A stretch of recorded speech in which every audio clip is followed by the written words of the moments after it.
Hey everyone, it's Zahara Stars with Astrology, doing another synastry aspect of Venus in your partner's 8th house.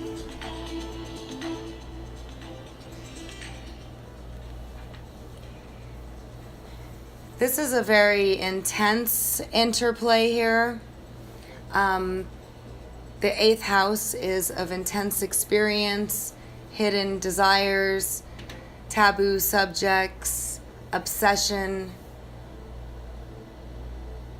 depth, psychology, but also emotional support, financial support. And Venus is all about desire and love and beauty and attraction and diplomacy and tact, grace. So there's no doubt an attraction between the two of you. Which one feels it more depends, but typically both people feel it if there is a mutual attraction. Of course, that's seen by many other things. If the attraction is not mutual or if there's no attraction, then the Venus person can just be a benefit to the house person or vice versa, in terms of finances, in terms of gain, in terms of emotional support, in terms of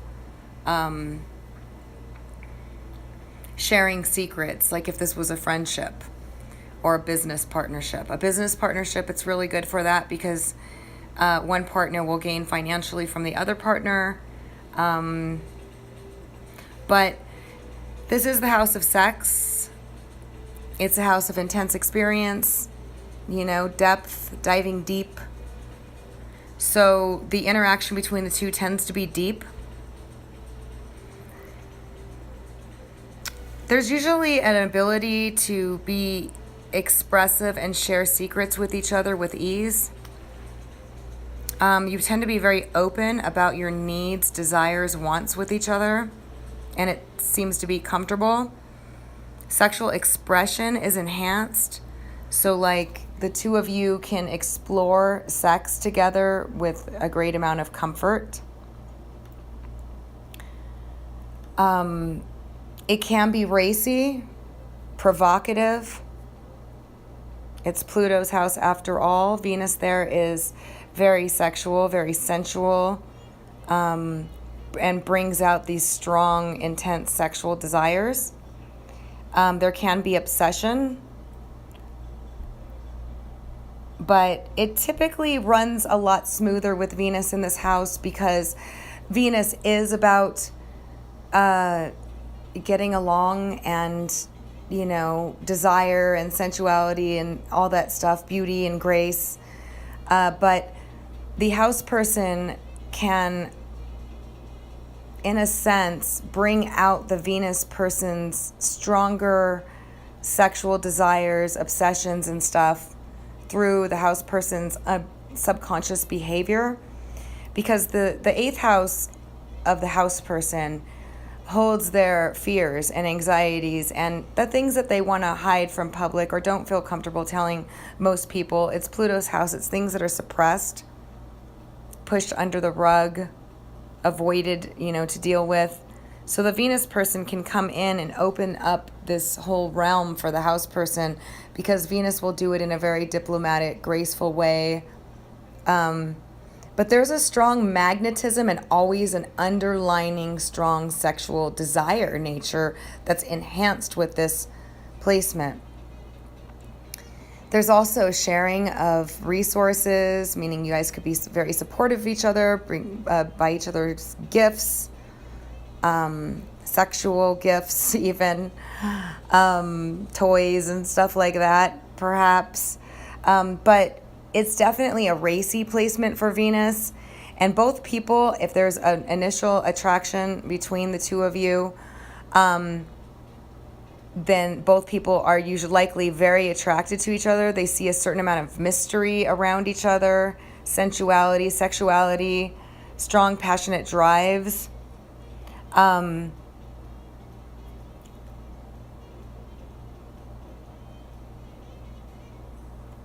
There's an opportunity to form a very deep bond where you connect very deeply, emotionally, sexually, psychologically. But as with all 8th house placements, we have to watch for controlling behaviors, dominating behaviors, obsessive compulsive behaviors, and for playing games, games of jealousy to try to draw out each other's more intense side. But typically with Venus, there's a very strong magnetic bond. There can be a powerful drive to procreate together, to have children together, but definitely a generosity of spirit, of mind, body, and soul.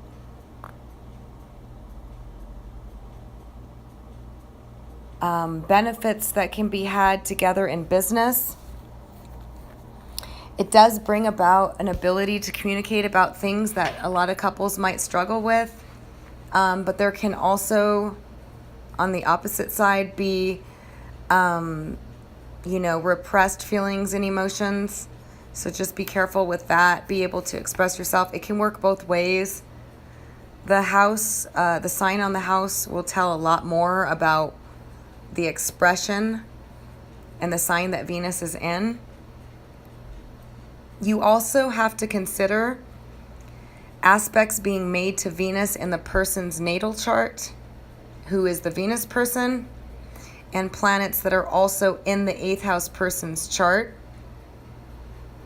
and the sign that the house is in.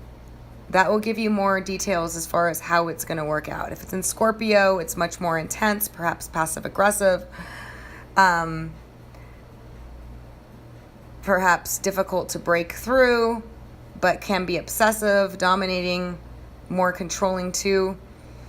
If it's in a different sign like Cancer, it can be more sensitive, caring, but possessive. So you got to look at that. But overall, Venus in another person's 8th house shows a great deal of attraction, sentiments, even emotional support, and also financial support. But there's usually a lot of attraction, a lot of depth, a lot of sex, very sexual relationship if it is a partnership and there is mutual attraction. So I think it's a beautiful place for Venus. It's a really good place for Venus, but it does need to be managed with care, as with all 8th house placements, because it is the house of extremes, intense emotions, and feelings. It can draw out of us our darker side. But there is definitely going to be a racy aspect to your sex life. Definitely need to watch for the darker side of showing up. But overall, it's a very good aspect for a very intense, loving, emotionally sharing relationship. So I hope that you guys found this helpful. If you did, please do give it a thumbs up and let me know so I can continue to post more of these, knowing that you guys like them. And if you haven't subscribed and you would like to, please be sure to click the notification button so that way you can get notified of my uploads. If you'd like to read more about astrology and all the aspects and placements, you can visit my blog at www.illumastrology.blogspot.com. Or if you'd like your own personal relationship reading, you can go there as well. So thanks so much for listening, and until next time.